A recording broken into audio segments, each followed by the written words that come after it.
to prevail over turbulence.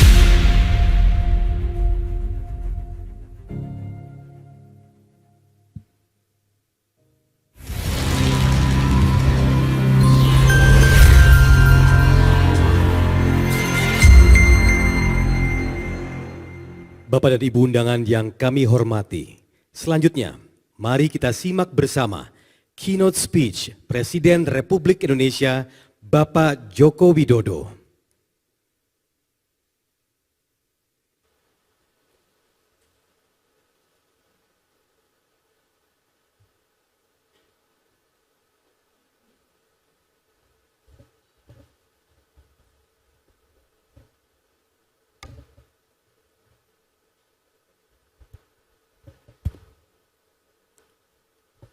Bismillahirrahmanirrahim. Assalamualaikum warahmatullahi wabarakatuh.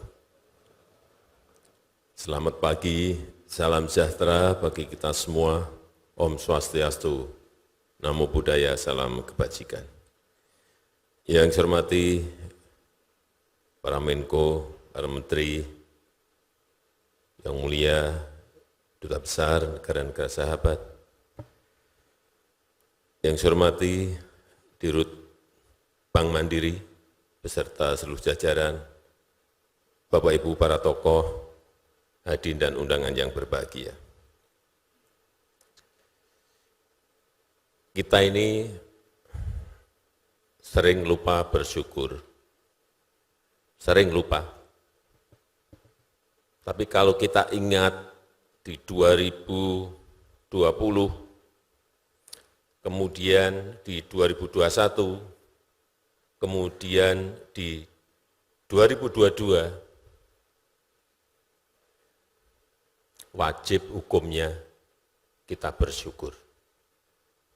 Karena apa? Kita bisa mengendalikan COVID dengan baik dan akhir tahun 2002 kemarin di Desember PPKM sudah dicabut.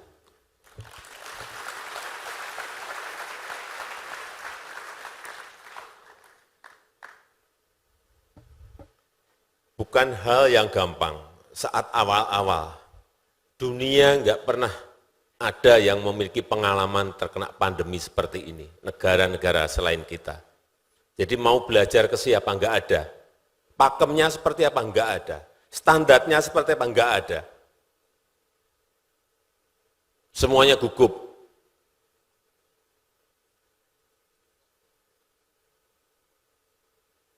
Turbulensi, ekonomi datang dan growth kita jatuh tersungkur.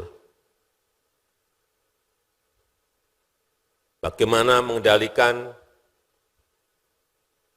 kesehatan dan ekonomi, pandemi versus ekonomi, bukan hal yang mudah. Ngurusi pandemi saja, nggak pernah tidur kita. Tanya ini tokoh-tokohnya ada di sini semua, Pak Erlangga, Pak Luhut, Pak Erik. Untungnya nggak sampai kurus badannya. Kita bingung mencari yang namanya masker saja, kemana kita cari. Kalau jumlah 1-2 mungkin masih bisa. Tapi kalau sudah ratusan juta, kemana kita cari? APD. Awal-awal kita bingung, di mana cari APD? Semua rumah sakit membutuhkan APD, di mana? Ketemu. Bingung pada saat puncak delta, kita bingung mencari oksigen. Semua negara pegang, nggak mau ngelepas yang namanya oksigen. Ventilator, barang-barang yang dulu nggak pernah kita ngerti, menjadi ngerti, oh ventilator itu. Dan yang paling sulit adalah vaksin. Semua negara ingin mendapatkan vaksin yang pertama. Kalau vaksin hanya 1 juta, 2 juta mudah. Tapi negara kita ini negara besar. 280 juta orang yang tersebar di 17.000 pulau. Bukan hal yang mudah. Dan sampai hari ini kita telah mensuntikkan 450 juta 51 ribu vaksin kepada masyarakat. Jumlah yang termasuk 5 besar dunia kita ini. Bayangkan Bapak Ibu, kita harus menyuntik masyarakat kita di atas gunung, harus nyebrang sungai untuk menyuntikkan masyarakat-masyarakat di pulau-pulau terluar, tapi menyuntik 450 juta itu bukan barang yang mudah. Oleh sebab itu, kembali lagi kita memang harus bersyukur. Pandeminya bisa kita kendalikan tanpa lockdown. Itu dulu kalau kita survei satu ruangan ini saat awal-awal pandemi, pasti 90% minta lockdown semuanya. Utamanya yang menengah atas, itu mintanya pasti lockdown. Menteri juga sama, 80% lockdown Pak, Presiden lockdown Pak. Tapi kita ini kan ngitung yang juga yang masyarakat kita, yang lain. Begitu kita lockdown, hitungan saya saat itu, enggak ada 3 minggu, kita pasti sudah rusuh. Karena tabungan mereka, stok mereka, bahan makanan mereka enggak akan bisa lebih dari itu.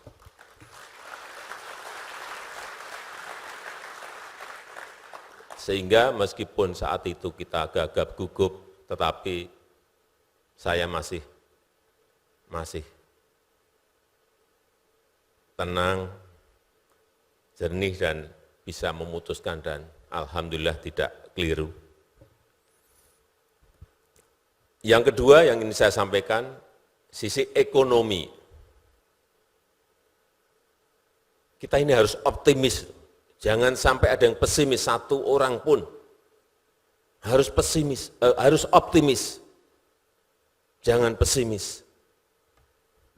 Karena di 2022 year on year perkiraan kita akan mendapatkan angka di 5,2 sampai 5,3 growth kita.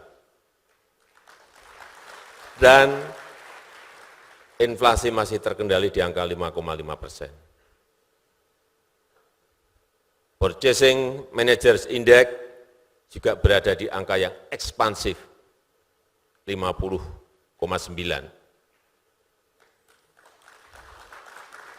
Nah, kalau melihat angka-angka seperti ini, kita tidak optimis, keliru. Tapi memang harus tetap hati-hati dan waspada. Hati-hati dan waspada. Tetap. Tadi pagi saya mendapatkan informasi bahwa tekanan global, tekanan ekonomi global terhadap ekonomi kita ini sudah agak mereda. Apa yang dulu kita bayang-bayangkan, kita takutkan, itu ternyata banyak yang tidak terjadi. Ini patut kita syukuri. Dan yang paling penting juga dari sisi perbankan, kredit tumbuh 11,3% di tahun 2022, 11,3%. Dana pihak ketiga DPK tumbuh 9%. NPL gross di angka 2,4. Ini juga patut kita syukuri. Tadi saya masuk, saya tanya ke Pak Dirut Mandiri, kredit tumbuh berapa di tahun 2022? 14,9. 14,9 masih bisa tumbuh. Dan laba di angka 41 triliun.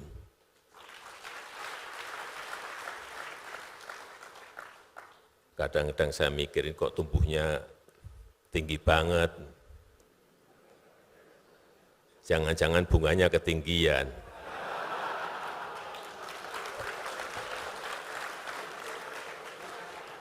Tapi apapun, harus kita apresiasi Bank Mandiri yang bisa menyalurkan kredit tumbuh sebesar 14,9 dan keuntungan perusahaan di angka 41 triliun rupiah. Kemudian investasi di 2022 kita masih bisa mencapai target yaitu di atas 1.200 triliun, tepatnya di 1.207 triliun rupiah. Kemudian pertumbuhan itu 53% yang saya senang, 53% itu ada di luar Jawa, 47% ada di Jawa. Artinya kita ini sudah tidak Jawa sentris lagi, tapi Indonesia sentris. Di Sulawesi, baik di Maluku Utara, baik di Sumatera, tumbuh 53%. Di luar Jawa dan di Jawa 47%. Ini sangat baik karena hampir semua negara sekarang ini rebutan yang namanya investasi.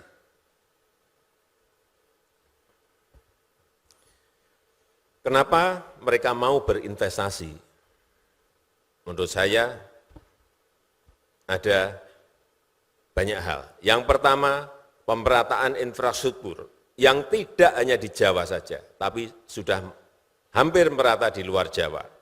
Entah itu jalan tol, entah itu pelabuhan, entah itu airport, entah itu jalan provinsi. Meskipun belum selesai, tetapi semuanya dalam proses semuanya. Kemudian stabilitas sosial dan politik dan keamanan itu kita dianggap baik. Dan juga fundamental ekonomi kita yang juga dianggap baik. Sehingga orang mau berinvestasi di negara kita. Dan juga kepemimpinan Indonesia di G20 dan sekarang menjadi ketua ASEAN.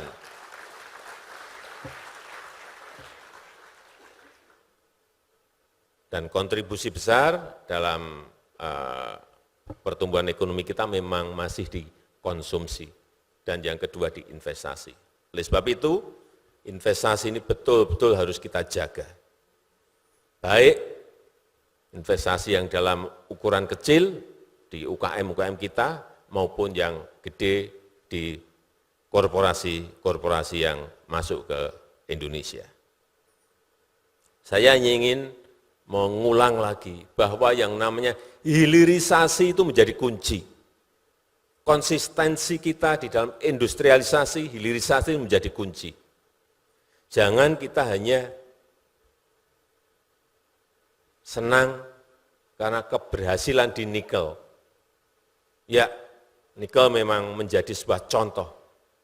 Dari yang dulu waktu kita ekspor mentahan 1,1 billion US dollar, saat masih mengekspor mentah, di 2022 perkiraan saya sudah di angka berapa Pak Luhut? 30? Kira-kira 30 sampai 33 billion US dollar. Bayangkan dari kira-kira 17 triliun kemudian melompat menjadi 450 triliun rupiah. Betapa nilai tambah itu sangat besar sekali. Sehingga sekali lagi saya sampaikan pada para menteri setiap rapat, jangan tengok kanan kiri, lurus terus hilirisasi. Digugat di WTO terus, kalah tetap terus.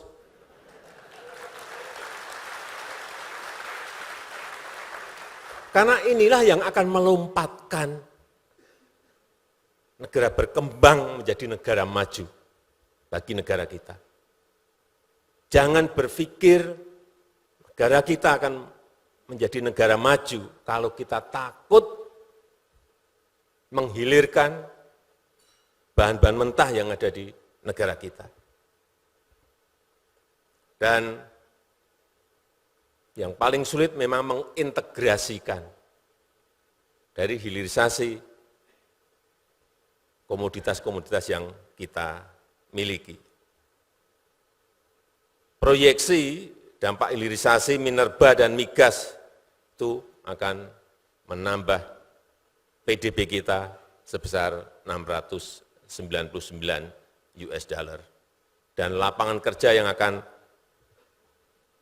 terbuka itu di angka 8,8 juta.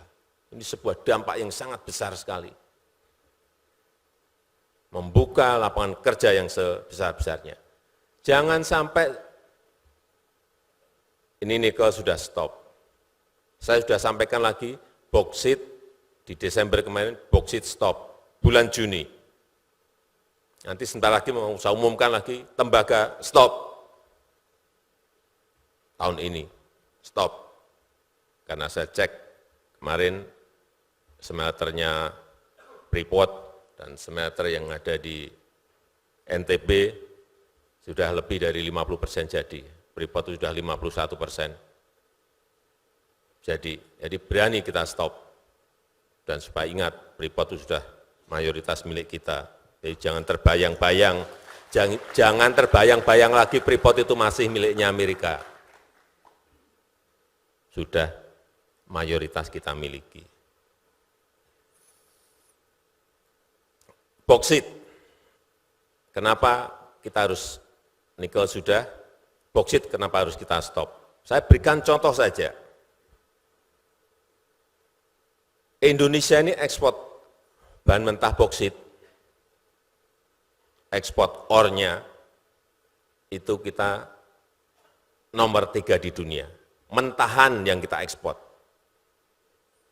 Tapi ekspor aluminium kita nomor 33. Mentahnya nomor 3 kok. Barang setengah jadi, barang jadinya nomor 33. Apalagi ekspor panel surya, itu kita nomor 31. Padahal bahannya ada di sini. Dan kalau kita kerjakan dengan panel surya, itu nilai tambahnya sampai 194 kali. Perkaliannya coba, nikel tadi sudah 30 kali. Yang ini bisa 194 kali. Kenapa berpuluh-puluh tahun tidak kita lakukan? Apa yang salah dari kita? Kita terlalu nyaman dengan ekspor mentahan. Karena memang paling cepat dapat duitnya dan tidak pusing pikirannya. Udah, gali, kirim, gali, kirim. Nikel juga sama, gali, kirim, nggak mau mikir kita. Memang mengindustrikan tuh pusing kita memang. Tapi nilai tambah tadi 194. RRT China ekspor ornya itu nomor 18. Tapi ekspor panel suryanya nomor 1 di dunia. Terus barangnya ini dari mana ini? Bahan mentahnya dari mana ini? 80% lebih dari kita. Hati-hati, nanti boksit setelah kita stop ini, saya tengok-tengok, oh belum ada yang gugat.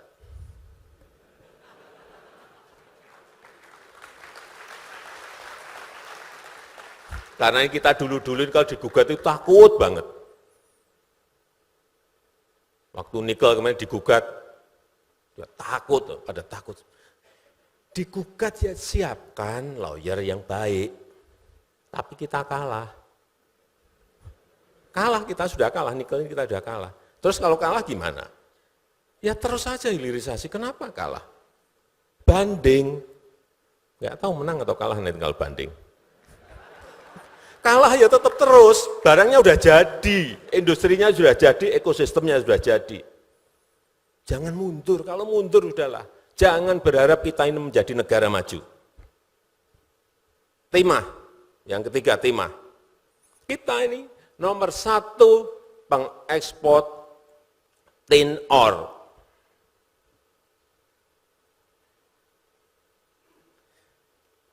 Cadangan kita nomor 2 di dunia. RRT itu importer nomor 1 untuk bahan mentah timah. Kalau kita ini buat yang namanya komponen PCB, ini nilai tambahnya bisa 69 kali. Kenapa enggak kita buat? Kenapa kita ekspor? Dan yang dapat negara lain lagi. Hati-hati, kita harus konsisten mengenai ini. Meskipun nanti diulang lagi, digugat lagi, enggak apa-apa. Jangan mundur. Saya mau juga titip kepada Bapak Ibu sekalian agar ini dikawal. Bank-bank itu ngawal ini. Caranya, kalau ada orang yang mengajukan kredit untuk bikin smelter, diberi.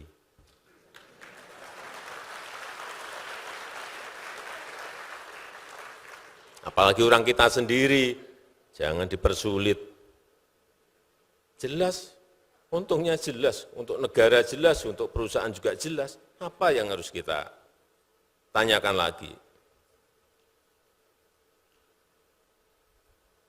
Kalau kita nantinya ekosistem besar ini bisa kita bangun, nikelnya diintegrasikan dengan tembaganya, diintegrasikan dengan boksitnya, diintegrasikan dengan timahnya, karena ini berada di pulau-pulau yang berbeda-beda, bisa diintegrasikan dan menghasilkan yang namanya EV baterai, lithium baterai. Di situ saja saya enggak tahu berapa kali nilai tambah yang akan muncul. Kalau bisa masuk lagi ke mobil listrik, dan kita menjadi produsen terbesar mobil listrik di dunia, saya enggak tahu lagi nilai tambah yang muncul ini berada pada angka berapa, karena belum kejadian. Perkiraan saya di tahun 2027-28 itu kalau kita konsisten, jadi ini barang. Jangan takut, konsisten dan kawal terus. Dan kita harapkan di 2045 GDP kita, PDB kita akan berada di angka perkiraan saya 9 sampai 11 triliun US dollar. Dan income per kapita kita, kalau kita konsisten, income per kapita kita berada di angka 21.000 sampai 29.000 US dollar. Jadi negara maju kita. Tapi kalau nanti digugat, kita mundur, kita belok, enak lagi ekspor bahan mentah, lupakan kita menjadi negara maju. Saya rasa itu yang ingin saya sampaikan. Terima kasih. Wassalamualaikum warahmatullahi wabarakatuh.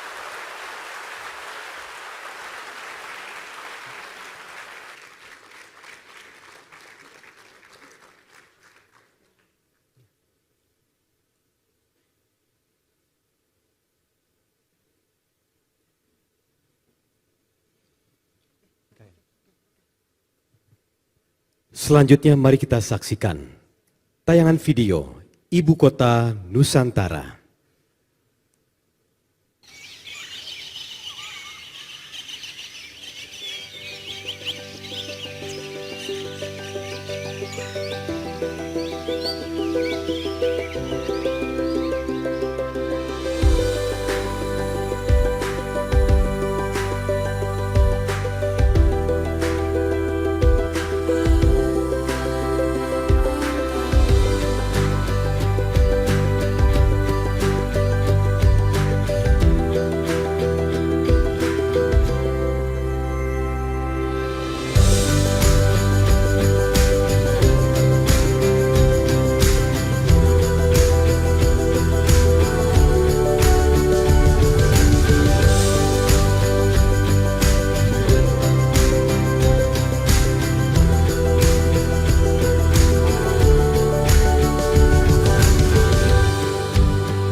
Mari kita berikan tepuk tangan untuk Ibu Kota Nusantara.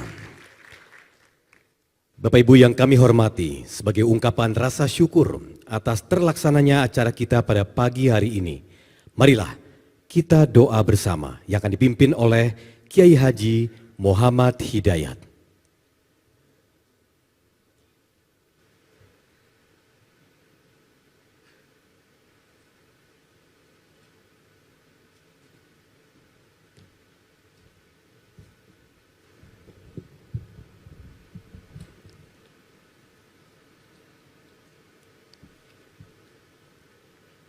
Bismillahirrahmanirrahim. Alhamdulillahirabbil alamin. Kami buka acara